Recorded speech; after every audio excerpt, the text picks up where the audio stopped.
Au cœur du silence oppressant d'un bâtiment abandonné, deux légendes des arts martiaux se retrouvent enfin face à face. Bruce Lee et Chuck Norris. Ils ne sont pas venus les mains vides, armés seulement de courage. Non, ils ont apporté avec eux des techniques mortelles, forgées par des années d'entraînement impitoyables et de combats acharnés. Musique. L'atmosphère de l'édifice change instantanément lorsque Bruce Lee porte la première attaque. Un coup de pied fulgurant, chargé de puissance explosive. Chuck Norris riposte sans attendre, décochant l'un de ses coups de pied surpuissants, signature d'une carrière bâtie sur la force brute et la précision chirurgicale. Musique.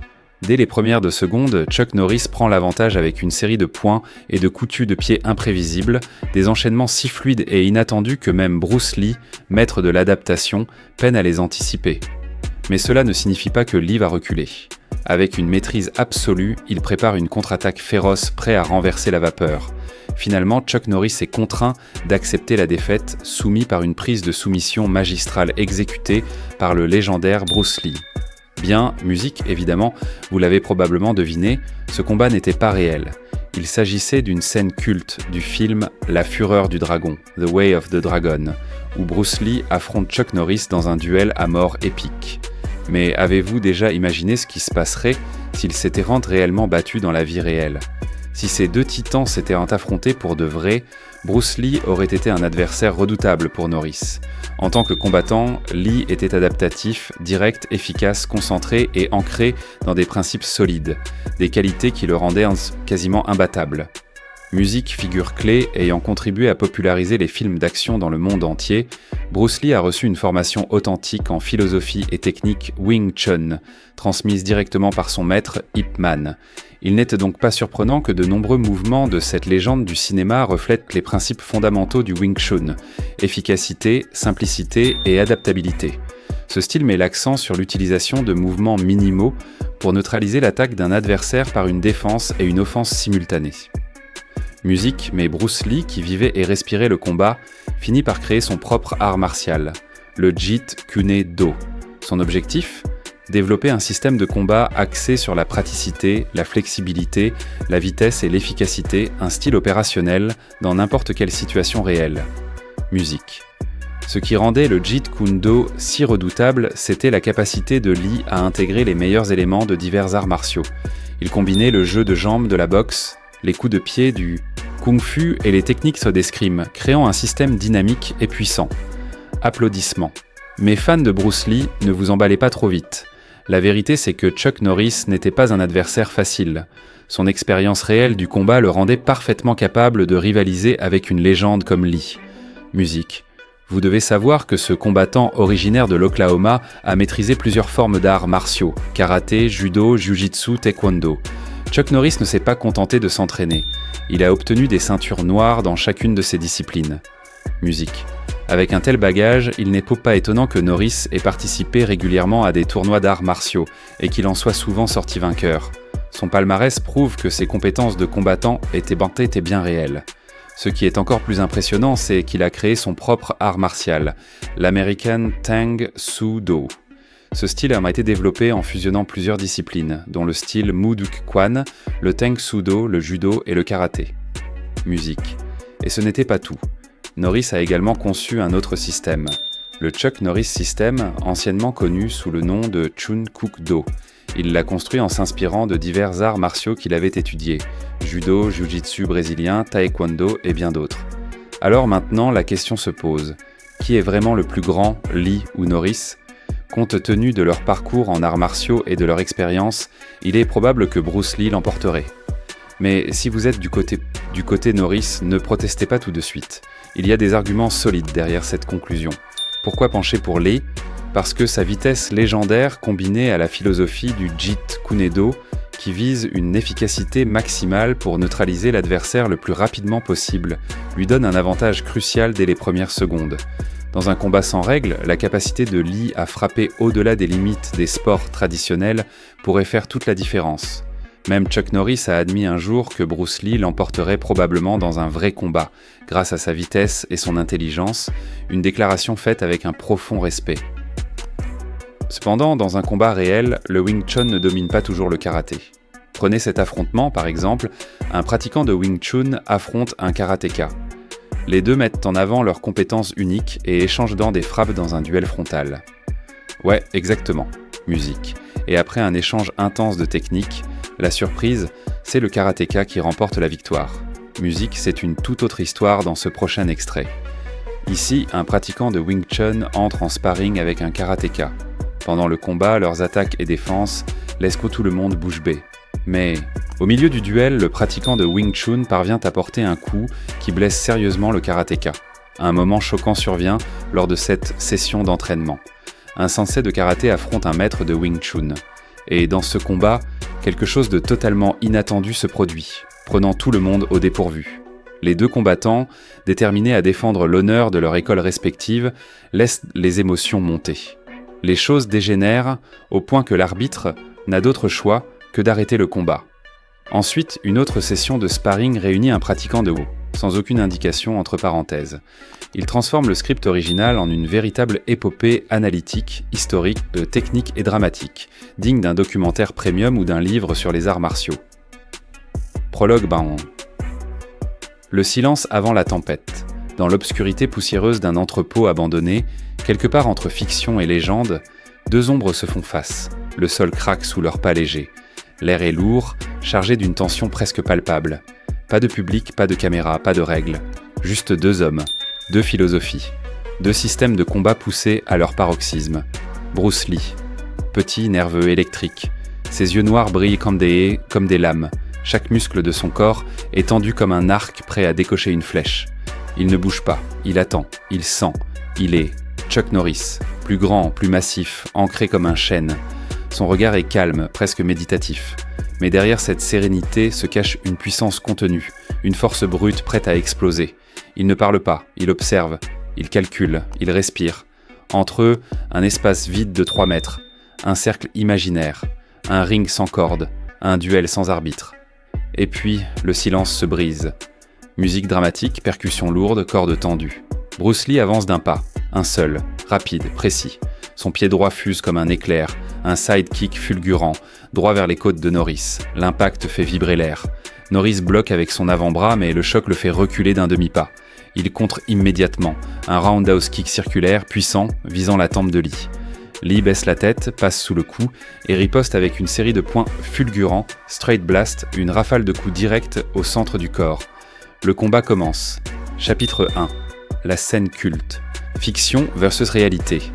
Avant de plonger dans l'hypothèse, revenons à la source.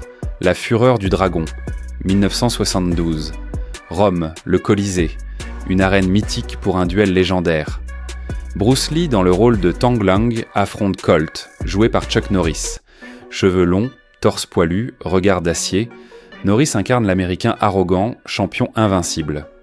Lee, lui, est l'asiatique discret, sous-estimé, mais mortellement efficace. La chorégraphie est parfaite, chaque coup est calculé, chaque bloc est synchronisé.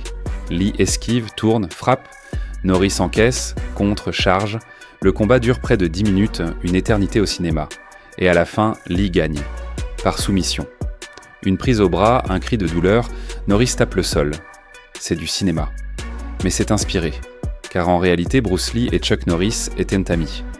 Norris était l'un des élèves préférés de Lee. Il avait été invité sur le tournage précisément parce que Lee voulait un adversaire crédible, quelqu'un qui pouvait le pousser dans ses retranchements, quelqu'un qui savait combattre. Et si ce combat avait eu lieu pour de vrai? Chapitre 2. Bruce Lee, l'architecte du combat réel. Bruce Lee n'était pas un acteur qui jouait aux combattants. Il était un combattant. Né à San Francisco en 1940, élevé à Hong Kong, formé dès l'enfance au Wing Chun par le grand maître Ip Man, Lee a absorbé les bases d'un art martial ancien, rigoureux, impitoyable. Le Wing Chun n'est pas spectaculaire. Il est efficace, pas de grands moulinets, pas de sauts acrobatiques inutiles. Juste blocage plus frappe simultanée, économie de mouvement, centre de gravité bas, attaque en ligne droite, mais Lee n'était pas dogmatique. Il refusait les traditions figées. Absorbe ce qui est utile, rejette ce qui ne l'est pas, disait-il. C'est ainsi qu'est né le Jeet Kune Do, la voie du point qui intercepte. Ce n'était pas un style, c'était une philosophie. Vitesse, Lee frappait à une vitesse mesurée à 0,05 secondes pour un coup de poing. Puissance, il pouvait envoyer un homme de 80 kg à 1 mètre avec un one-inch punch. Adaptabilité, il intégrait la boxe, jab, crochet, uppercut, le kung-fu du Nord, coup de pied haut, l'escrime, principe de la ligne d'engagement, le grappling, projection de la soumission. Lee s'entraînait comme un possédé, 5 heures par jour. Course à pied, musculation isométrique, sparring réel. Il frappait des sacs de 105 nirnalaires comme s'ils étaient membres des plumes. Il courait 8 km avec des poids aux chevilles. Il lisait des livres de stratégie militaire, de philosophie taoïste, de psychologie du combat. Il n'y avait pas de place pour l'ego, seulement pour la vérité. Chapitre 3. Chuck Norris, le champion incontesté. Chuck Norris, lui, est né en 1940 en Oklahoma. Fils de militaire, timide, complexé par sa maigreur, il découvre les arts martiaux dans l'US Air Force. Stationné en Corée, là, il apprend le Tang Soo Do, un art coréen dur basé sur les coups de pied et les formes rigides. De retour aux États-Unis, il ouvre des dojos, il s'entraîne, il combat, il gagne. 1966, champion du monde professionnel de karaté, catégorie poids moyen. 1967, grand champion, toute catégorie. 1968, il bat 7 adversaires en une soirée, dont Joe Louis, légende vivante. Record, 183 victoires, 10 défaites, dont 5 par décision controversée. Norris n'était pas seulement fort, il était stratégique. Il étudiait ses adversaires, il analysait leurs faiblesses, il frappait là où ça faisait mal. Il crée ensuite l'American Tang Soo Do, puis le Chonkuk Do, devenu Chuck Norris System, un système hybride intégrant. Coup de pied circulaire du Taekwondo, projection du judo, soumission du jiu-jitsu brésilien. Frappe puissante du karaté Norris était un tank, grand, lourd, endurant. Ses coups de pied pouvaient briser des planches de 5 cm, ses poings étaient des marteaux. Chapitre 4, le combat hypothétique, round par round. Imaginons le duel, pas de règles, pas de gants, pas de gong, juste 2 hommes dans un entrepôt vide. Round 1, la distance. Bruce Lee commence en mouvement. Il tourne autour de Norris, léger sur ses pieds, comme un boxeur. Il teste, un jab rapide, Norris bloque, un low kick. Norris lève la jambe, Lee change d'angle, frappe au corps. Norris encaisse, avance. Norris lance un front kick puissant. Lee esquive latéralement, contre avec un finger jab aux yeux, une technique interdite en compétition, mais légale ici. Norris recule, cligne des yeux. Lee enchaîne. Straight blast, 6 possants à 88 points, en 2 secondes. Norris couvre, mais un coup passe. Il saigne du nez. Avantage Lee. Round 2, le corps à corps Norris change de stratégie. Il entre en clinch. Il est plus grand, plus lourd. Il tente une projection de judo. Lee anticipe, glisse sous le bras, passe dans le dos. Il tente une strangulation arrière. Norris résiste, tourne, frappe avec un coude. Lee lâche, recule, Norris charge. Roundhouse kick à la tête. Lee bloque avec les 2 avant-bras. Le choc est assez violent, il riposte avec un hook kick au foie. Norris plie, Lee suit avec un genou au corps. Avantage Lee, mais Norris tient. Round 3, la fin Norris est touchée, mais pas finie. Il ralentit Lee avec des low kicks puissants, ses spécialités. Lee boite légèrement. Norris voit l'ouverture, il feinte un coup de poing, lance un spinning back kick. Lee esquive, mais trop tard. Le talon de Norris touche la tempe. Lee vacille, Norris charge pour finir. Mais Lee sonné réagit par instinct. Il baisse son centre de gravité, attrape la jambe de Norris, le déséquilibre. Il tombe. Lee passe en mount. Il verrouille un armbar. Norris résiste. Ses muscles tremblent. Il tape. Soumission. Victoire de Bruce Lee. Chapitre 5. L'épreuve réelle. Sparring Wing Chun vs Karaté. Mais la théorie ne suffit. Regardons les faits. Combat 1. Wing Chun vs Karaté. Tournoi amateur 2018. Un pratiquant de Wing Chun, rapide, nerveux, affronte un karatéka Shotokan. Le Wing Chun domine en close range avec des chaînes de poing. Mais le karatéka garde la distance, utilise des coups de pied longs. Un Mawashi Geri touche la tête. KO, victoire karaté. Combat 2. Wing Chun maître vs Karaté Sensei, sparring privé 2021. Échange technique. Le Wing Chun avance en ligne droite, bloque et frappe. Le karatéka recule, contre avec un Gyakuzuki. Le Wing Chun esquive, contre avec un Bilji, doigt dans les yeux. Le sensei est blessé à l'œil, arrêt du combat.